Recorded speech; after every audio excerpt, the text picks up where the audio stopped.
Sadako and the Thousand Paper Cranes, Chapter 8, Last Days. Near the end of July, it was warm and sunny. Sadako seemed to be getting better.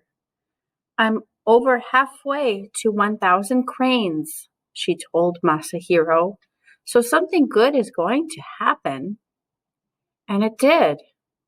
Her appetite came back and much of the pain went away. Dr. Dumata was pleased with her progress and told Sadako she could go home for a visit. That night, Sadako was so excited she couldn't sleep. To keep the magic working, she made more cranes. 621, 622. It was wonderful to be home with the family for Oban, the biggest holiday of the year. Oban was a special celebration for spirits of the dead who returned to visit those they had loved on earth. Mrs. Sasaki and Mitsui had scrubbed and swept the house until it shone. Fresh flowers brightened the table. Sadako's golden crane and Kokeshi doll were there too. The air was filled with smells of delicious holiday food. Dishes of bean cakes and rice balls had been placed on the altar shelf for ghostly visitors. That night, Sadako watched her mother put a lantern outside so that the spirits could find their way in the dark. She let out a happy sigh. Perhaps, just perhaps, she was home to stay. For several days, a steady stream of friends and relatives come to call on the Sasaki family. By the end of a week, Sadako was pale and tired again. She could only sit quietly and watch the others. "Sadako certainly has good manners now," Mr. Sasaki said. "Oba-chan's spirit must be pleased to see how ladylike her daughter had become." "How can you say that?" Mrs. Sasaki cried. "I would rather have our lively Sadako back."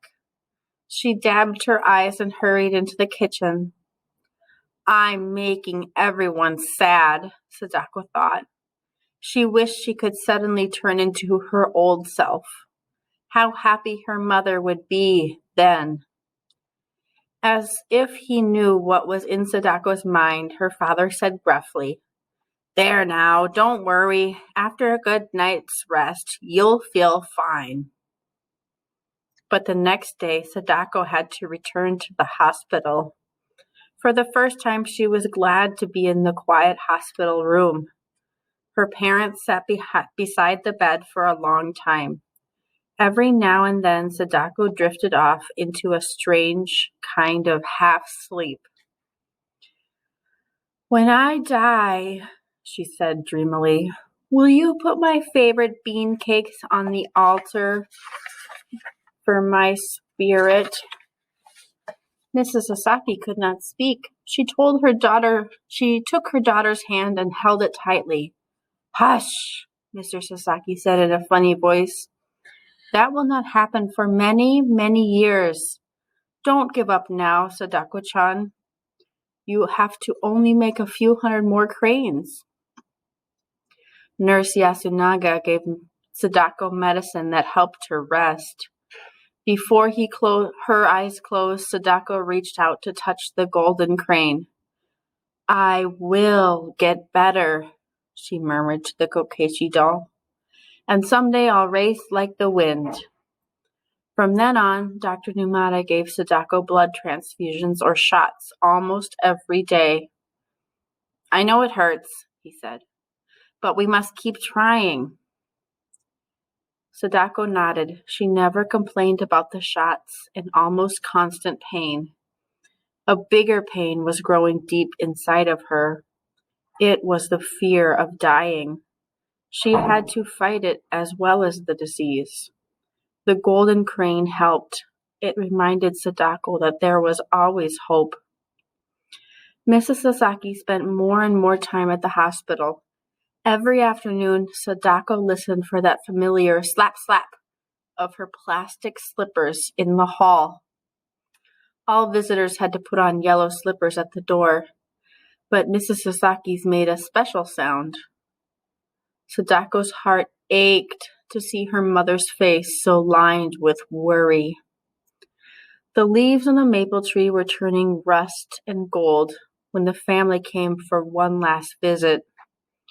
Iji handed Sadako a big box wrapped in gold paper tied with a red ribbon. Slowly, Sadako opened it. Inside was something her mother had always wanted for her, a silk kimono with cherry blossoms on it. Sadako felt hot tears blur her eyes. Why did you do it? She asked, touching the soft cloth. I'll never be able to wear it, and silk costs so much money. Sadako-chan, her father said gently, your mother stayed up late last night to finish sewing it. Try it on for her. With great effort, Sadako lifted herself out of bed. Mrs. Sasaki helped her put on the kimono and tie the sash. Sadako was glad her swollen legs didn't show. Unsteadily, she limped across the room and sat in her chair by the window. Everyone agreed she was like a princess in the kimono. At that moment, Shizuko came in. Dr. Numata had given her permission to visit for a short time. She stared at Sadako in surprise. You look better in that outfit than in school clothes, she said. Everyone laughed, even Sadako. Then I'll wear it to classes every day when I'm well again, she joked. Mitsui and Iji giggled at the idea. For a little while, it was almost like the good times they used to have at home. They played word games and sang Sadako's favorite songs. Meanwhile, she sat stiffly in the chair, trying not to show the pain it caused her. But it was worth the pain. When her parents left, they looked almost cheerful. Before she went to sleep, Sadako managed to fold only one paper crane. 644. It was the last one she ever made.